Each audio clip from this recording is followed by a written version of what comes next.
पोहोचलेली आहेत या गोष्टीचा मला सार्थ अभिमान वाटतो. धर्माचं कार्य करत असताना अभिमान फार वाटतो. कारण ज्ञानोबा ज्ञानेश्वरीमध्ये खूप छान म्हणतात.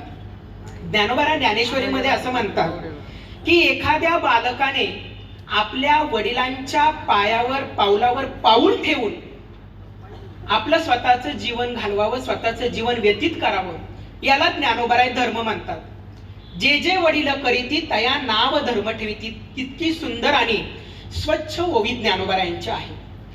वडिलांनी आम्हाला काय काय दाखवून दिलं, वडिलांनी आम्हाला काय काय सांगितलं आणि त्यावर त्या पद्धतीने आपण आपलं आयुष्य व्यतीत करायचे. एक थोडं धर्माच्या अनुषंगाने विचार जर केला, थोडं छत्रपती शिवाजी महाराजांकडे पहा बरं. ज्ञानोबांची ओवी छत्रपतींच्या बाबतीत अगदी तंतोतंत जुळतीये, तंतोतंत लागू होतीये. ज्ञानोबा काय म्हणतात, जे जे वडील करती तया नाव धर्म ठेवीती. मला असं वाटतं छत्रपतींना घडवण्यासाठी ज्या जिजाबाईंनी स्वतःची विचारधारा, स्वतःचे विचार छत्रपतींमध्ये रुजवले, आज आपला जो धर्म आहे, हा धर्म म्हणजे नेमका काय आहे हे स्वतःच्या विचारातून छत्रपतीमध्ये रुजवले.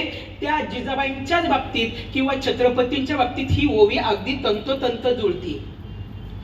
कारण जिजाबाईंनी छत्रपतींना सांगितलं, शिवबा, की आपला धर्म म्हणजे काय किंवा आपण धर्माने काय पद्धतीने, कारण आज धर्म आम्हाला काय शिकवतो, एक साधा सरळ व्यवहार सांगतो.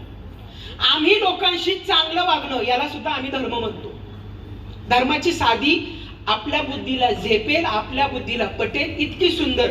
आणि मला वाटतं आज प्रत्येकाने आपण आपल्या माणसाशी चांगलंच वागावं, मनापासून वागावं, प्रेमाने वागावं. मला वाटतं हे फक्त हिंदू धर्मच सांगू शकतो. हे फक्त हिंदू धर्मच आपल्याला सांगू शकतो की माणसाने माणसाशी कसं वागावं. कारण जर प्रेमाने जर आपण माणसांशी जर वागत असू तर तो पण धर्मच आहे. आणि हे फक्त आम्हाला आमच्या धर्माने शिकवलं. बर, थोडं आता पुढे जाऊया. जर आम्हाला वडिलांची प्रत्येक गोष्ट पहा ना, आपण आपलं रोजचं जीवन जगत असताना आपलं आता नववर्ष गुरुवार पासून म्हणजे चैत्र शुद्ध प्रतिपदेपासून आपलं हिंदूंचं नववर्ष सुरुवात होती. पहा बरं का, आता आपल्या घरामध्ये छोटे छोटे लहान वयाची बालक आपल्या घरामध्ये, मुलं आपल्या घरामध्ये असतात. कधी आपण सांगण्याचा प्रयत्न केला का की आपल्या हिंदू धर्मामध्ये जे काही 12 महिने, जे काही पूर्ण वर्षभरामध्ये जो सण उत्सव येतात, या प्रत्येका पाठीमागचं शास्त्रीय कारण काय. आता शास्त्रीय कारण इथे थोडा शब्द मी बदलतो. याचं वैज्ञानिक कारण काय आणि याचं आध्यात्मिक कारण काय, हेही सांगण्याचा आपण कधीही नेहमी प्रयत्न केला पाहिजे. पहा बरं का, आता आपल्या हिंदू धर्मामध्ये एकूण 15 तिथी आहेत.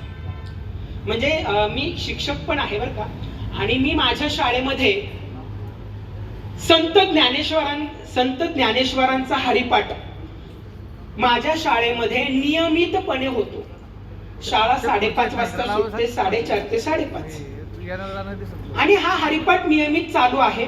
आणि मी एका विद्यार्थ्याला सहज प्रश्न विचारला की या हरिपाठामध्ये एक चरण, एक वाक्य असं आले, ज्ञानोबा खूप सुंदर सांगतात, सिद्धी बुद्धी धर्म हरिपाठी आले, प्रपंच निवाले साधू संगे. आता इथे ज्ञानोबांनी धर्म हा शब्द वापरलाय. धर्म हा शब्द, थोडं सिद्धी बुद्धी हे थोडे अवघड शब्द आहेत, हे थोडे बाजूला ठेवा. परंतु इथं ज्ञानोबांनी धर्म हा शब्द वापरला ना, तो खूप विचारपूर्वक शब्द वापरलेला आहे. ज्ञानोबांनी धर्म हा शब्द कशासाठी वापरला, त्याच्या पुढची ओळ आहे, त्याच्या पुढचं चरण आहे, प्रपंच निवाले साधू संगे.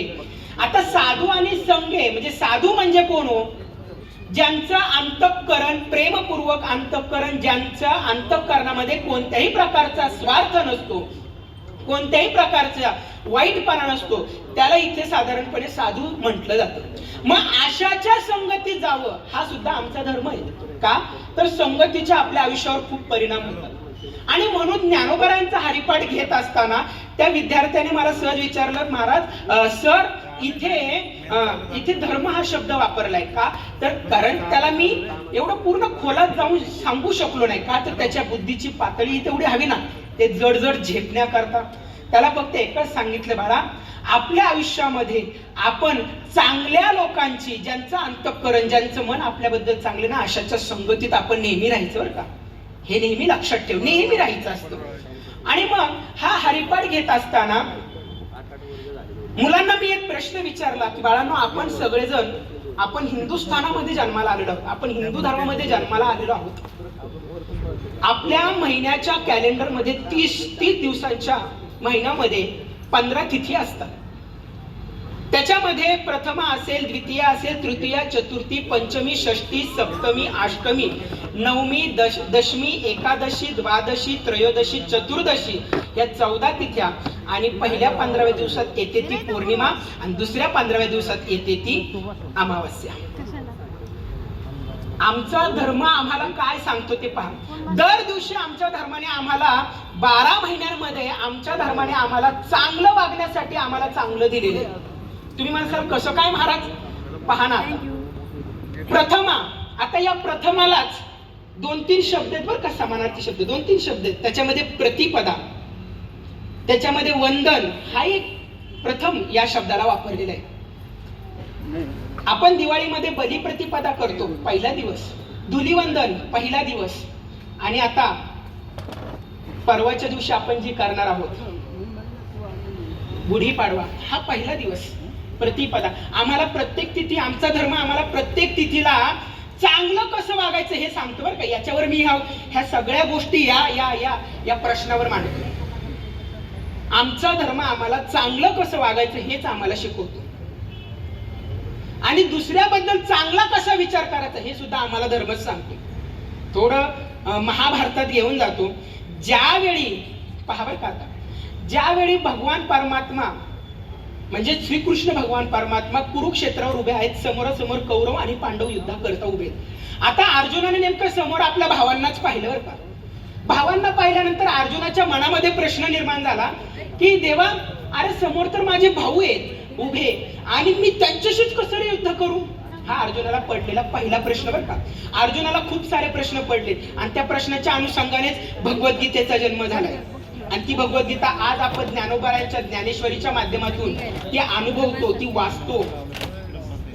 अर्जुनाने पहिला प्रश्न विचारल्यानंतर भगवंताने अर्जुनाला इतकं तीक्ष्ण उत्तर दिलं. भगवान परमात्मा म्हणतात, अर्जुना, हे तुझे भाऊ जरी असले तरी एक गोष्ट लक्षात ठेव. आज तू इथं युद्धासाठी उभा आहे ना, ते युद्धासाठी म्हणून उभं असताना एक गोष्ट लक्षात ठेव, तू धर्म आणि अधर्म या 2 गोष्टींसाठी युद्ध करतोय. समोर तुझे भाऊ आहेत की नाही हे पाहू नकोस.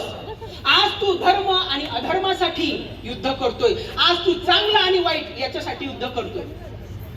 आणि मग पुढचा प्रश्न सहज अर्जुनाने भगवंताला विचारला, देवा,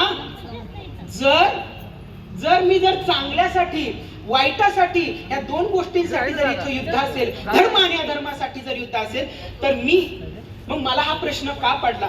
त्यावेळेस भगवान परमात्म्याने अर्जुनाच्या बाबतीत धर्माची जागृती करून दिली. धर्म म्हणजे काय हे समजून सांगितलं. धर्मक्षेत्रे कुरु